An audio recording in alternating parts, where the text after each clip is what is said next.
विधानसभा चुनाव का बिगुल बज चुका है और दिल्ली में एक हॉट सीट है जहां पर चौथी बार मुख्यमंत्री अरविंद केजरीवाल ताल ठोक रहे हैं, जिसका नाम है नई दिल्ली विधानसभा।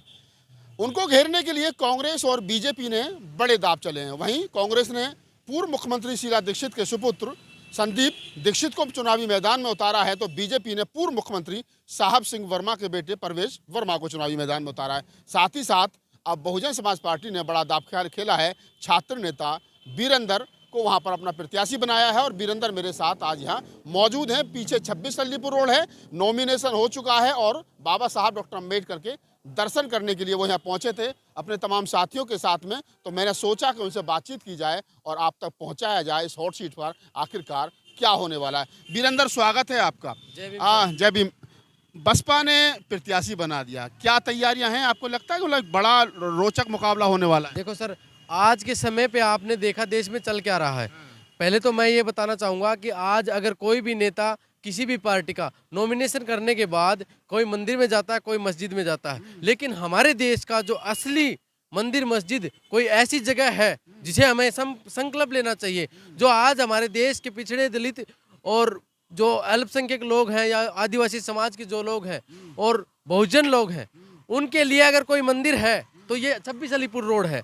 मैं चाहता हूं कि हर व्यक्ति जो दलित है, दलित का मतलब ये नहीं है कि वो पिछड़े वर्ग का है या SC ST OBC है, हर वो व्यक्ति किसी भी जाति या धर्म का व्यक्ति जिसका शोषण हो रहा है और जो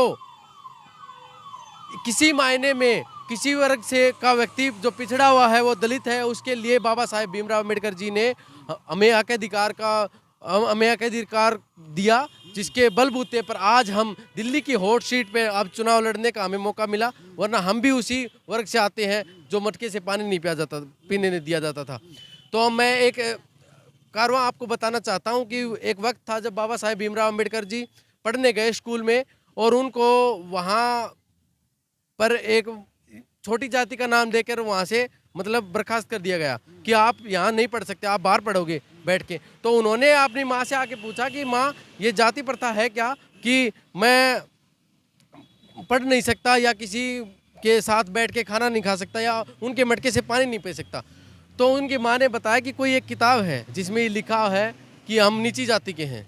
तो उन्होंने ये बोला कि मैं एक दिन ऐसी किताब लिखूंगा जो हर जाति हर धर्म के व्यक्ति को सम्मान का दर्जा देगी। और ये वो जगह है, ये वो मंदिर है, ये वो मस्जिद है, ये वो गुरुद्वारा है, ये वो असली जगह है जहाँ पर बाबा साहेब भीमराव अम्बेडकर जी ने अपनी अंतिम सांस ली और इस देश के हर वर्ग के व्यक्ति जो दलित है, पिछड़ा है, आदिवासी है, महिलाएं हैं, और उनको एक नए संदेश, एक नई राह दिखाई। जो हमारे देश में आज हम बाबा साहेब भीमराव अम्बेडकर को भारत रत्न कहते हैं, वो विश्व रत्न हैं। और उनके यहाँ इस धरती पर आकर हमने संकल्प लिया है कि हर एक व्यक्ति, जो हर एक समाज का व्यक्ति जो पिछड़ा है, दलित है, महिला है, उनके लिए एक नई सोच, एक नई विचारधारा जो बहुजन समाज के लिए है, वो हम देश में प्रकाश। अच्छा, एक सवाल ले लेते हैं। सवाल ये है कि आप पहले लोकसभा भी लड़ चुके हैं निर्दलीय प्रत्याशी के रूप में।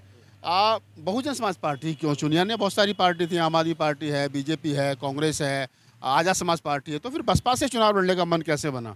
देखो सर, बसपा से चुनाव लड़ने का मन ये है कि जैसे कि पार्टियां बनी, आज़ादी के 77 साल बाद भी कांग्रेस ने राज किया, बीजेपी में राज किया, लेकिन जो दलित पिछड़ा वर्ग है और अति पिछड़ा वर्ग है या जो अल्पसंख्यक लोग हैं, उनको वोट के नाम पर तो उनको जाति तथा धर्म पे लड़ाया जाता है और जब सत्ता हासिल हो जाती है तो उनको लोग भूल जाते हैं।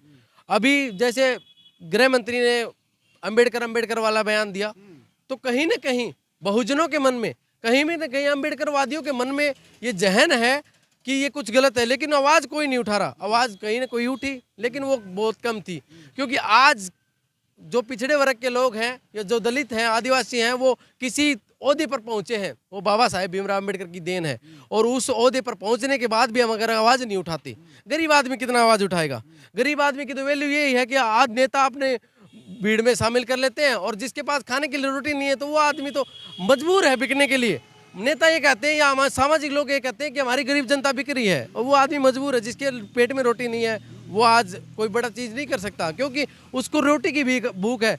जो व्यक्ति बड़े पद पे है या सत्ता हासिल की है अम्बेडकर के नाम पर, उस व्यक्ति को भी उजागर होना चाहिए कि किस दिशा को लेकर आप यहाँ तक आए हैं और उस दिशा पर हम कायम हैं कि नहीं।